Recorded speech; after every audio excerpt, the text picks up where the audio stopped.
Alright, so I bought another comic book collection, and this one came from my Craigslist ad that I have posted saying that I am interested in buying comic book collections. I really only got about 10 to 20 pictures of some of the comics in this collection, and then I asked if that was all the comics they had, because if it was only those 10 comics, I just wasn't interested at all.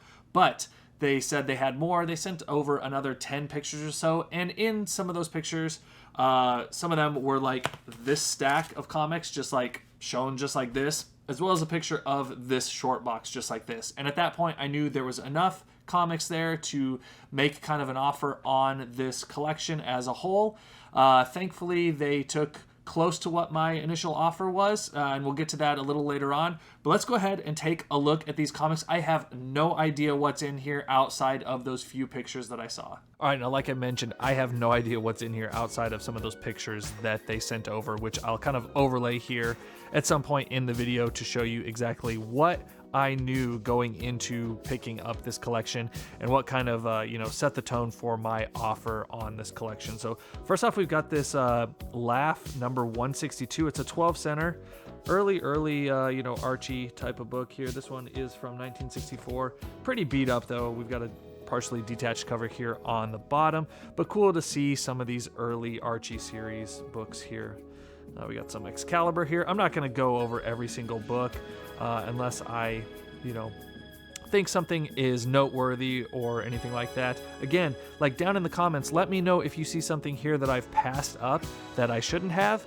I am not the most knowledgeable on every book from every publisher or anything like that. I'm going to recognize major keys, but there's going to be some minor keys here and there, I'm sure, that I just don't know about. So feel free to leave me a comment below letting me know what I screwed up on and missed. So we got some Bronze Age, DC here. This is kind of cool. Supervillains, Secret Society of Supervillains, I should say, number 5. Number 13 there. 14.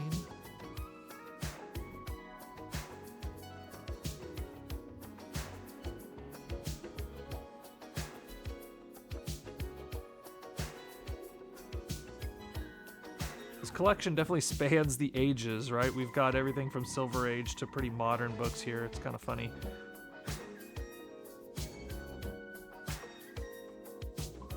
A lot of these are pretty beat up too, like a lot of spine ticks, a lot of cover wear. I mean, this is a decently modern book, and it's just seen better days for sure.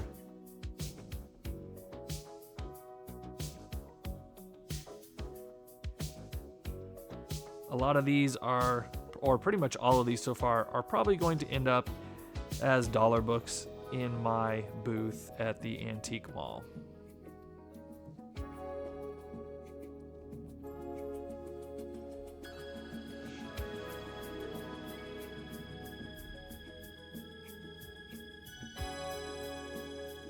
I recognize this book. I got this in a collection previously. I'm trying to remember the significance of it. I know, special thanks to George Perez for his contribution to this cover. I knew there was something about this Viking Heroes series.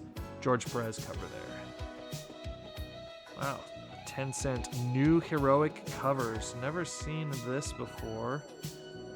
Stories of truly heroic men and women chosen by this publication for their daring actions in hazardous tasks. All right. Someone diving in to rescue some people, it looks like.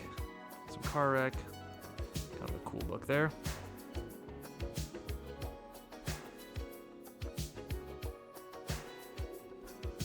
Love these classics illustrated. Not. This one's just totally torn up.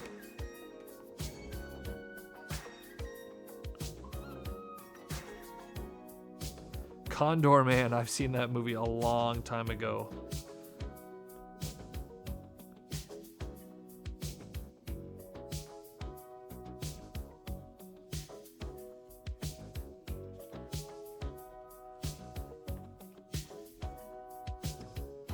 I feel like I've seen this Dog Boy 1 before. Seems like it's a comics with an X type of book.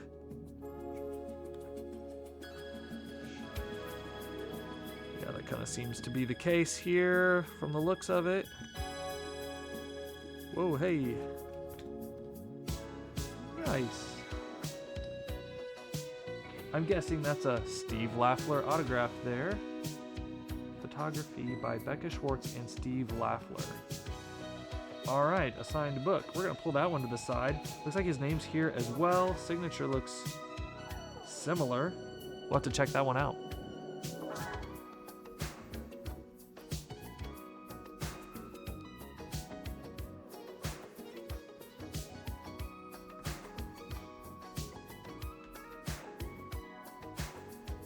Ooh, Mr. Monster here. Maybe we'll have some Dave Stevens Mr. Monster.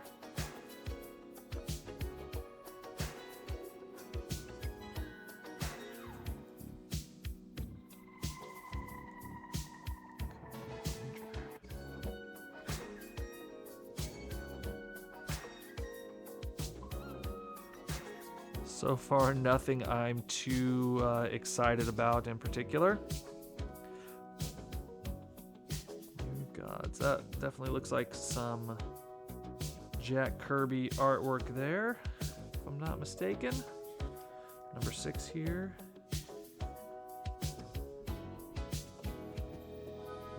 Ooh, hope that's not mold. I don't think that's mold on there, but if it is, this thing's going bye-bye. Alright, I think this wraps up everything that was not in the short box. I'm going to pull some books out from that short box and bring them here.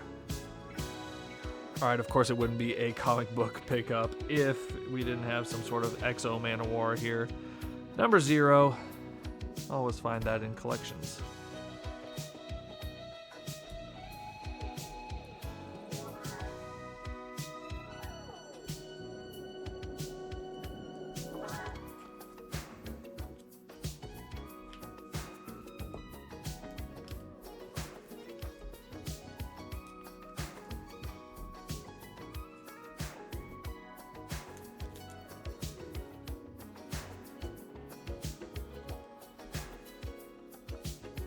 Oh, here we go. Superman 229. Nice Silver Age book there.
Some ASM. Pretty beat up though. don't know that I've got this though.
Pulling a couple of these to the side just to take a closer look at them, see if we've got anything here.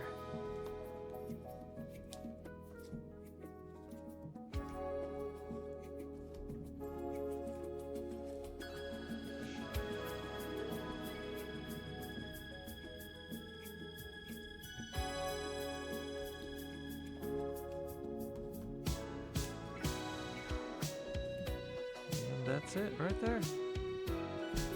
All right, well, that was it. Nothing too exciting there, to be honest. I'm kind of disappointed. Now, what did I pay for this collection? So my initial offer after seeing those pictures and knowing that there was a little more than a short box worth of comics, my initial offer was $50. The seller countered back at $65, and I went ahead and agreed to the $65. Okay, so $65 for this entire collection. Now, there were 181 comics in there, which equals out to 36 cents each, which isn't too bad, but I'm not going to make much money off of these comics. They're pretty much all going to be dollar books at my antique booth. Maybe a couple of them are $2, maybe $3, maybe a $5 book in there somewhere. But yeah, everything's going to be pretty much $1. They were so beat up, not in great shape, no keys of any real significance. And any books that did have value were, again, pretty beat up. But I pulled a couple out that I thought were just kind of interesting. The first one up is this Justice League of America, number 82. This could have been a decent value book. eBay solds are in the 20s for decent grades. But this is just one of those examples of a book that has potential, but unfortunately has a ton of tape on it. There's a bunch of ballpoint pen on the front, a bunch of marker, like red marker in the red areas. It's kind of odd that they did that, but you can definitely see it through the cover. There's a ton of drawing on the inside, and then somebody just decided to do a bunch of math homework or something on the back here. So this book is pretty much trashed. Another cool one, though, was Superman Man of Steel number 18. This is the first appearance of Doomsday here, first full appearance. So I thought that was kind of cool. I don't think I've ever actually owned this book. I'm not a big DC person or collector, but I may actually keep this one for my collection because this one was one of the few that was in a bag and board, and it actually doesn't seem to be in too terrible of shape. Next up was that New Gods number 6. With just that cool Jack Kirby art on the cover. I love the look of it here, and this like mummy character on the raft here. I just really like this cover, but I'll probably not keep it as either. Next up is that Dog Boy number 1. I flipped through this. It's the special shoe issue. It's just kind of just some, comics humor, Comix. If you're not familiar with comics with an X, that's kind of like that underground comics where the artwork and jokes and things like that weren't necessarily approved by the Comics Authority. A lot of times you have nudity, drug, and alcohol use in the comic as well, and a lot of times they were self-published. But the cool thing about this one was that it was autographed by what looks to be the author and publisher of most of this comic. So I'll probably keep that, just kind of a cool oddity. And then the last one that I thought was kind of neat was this movie adaptation of Batman Returns. It's worth a couple bucks here. Not sure if I'm going to keep this one or not. I do like the Batman Returns movie back in the 90s. Danny DeVito as Penguin. I think Michelle Pfeiffer as Catwoman and Michael Keaton as Batman. So probably keeping that one as well. But yeah, not too great of a collection here, unfortunately. But you know what? You can't win them all. They're not all going to, make you a lot of money by any means. Most of the time you're scraping to make your money back on a collection if you're, especially if you're pulling books out that you want to keep for yourself. But anyhow, let me know what you thought of this buy and if you think it was a good buy or not. I'm not so sure I should have spent the $65 on this one, but you know what? Like I said, can't win them all. All right, well, that's going to wrap it up for this one. If you like this video, be sure to give it a thumbs up. And if you want to see more content like this, be sure you're subscribed to the channel and you get notified when I release new videos. And I really got to figure out a good way to end these things. I need a catchphrase or something. Someone leave me one in the comments.